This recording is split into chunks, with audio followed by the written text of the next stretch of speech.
Never forget to put up the trash or recycling again with this HACS integration. So this HACS integration is the waste collection schedule. It has supported all these countries, so basically it uses the council websites to grab the next available trash collection. To install it, just click download and download. Once downloaded, devices and services, add integration, waste collection schedule, choose your country.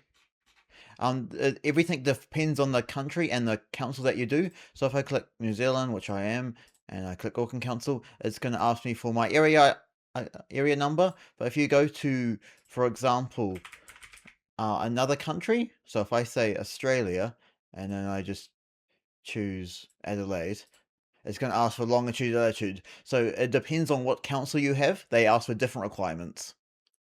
Once installed, you'll get to this thing where it says the calendar, so it's off, so it's currently not a collection day, and my next collection has got rubbish and food scraps in 3 days. So you can set some automation when this turns to on, then you know to put the rubbish on that day, or you could have it so once this changes to 1 day, then it runs an automation and say, oh, you're going to put the rubbish out tonight for tomorrow morning.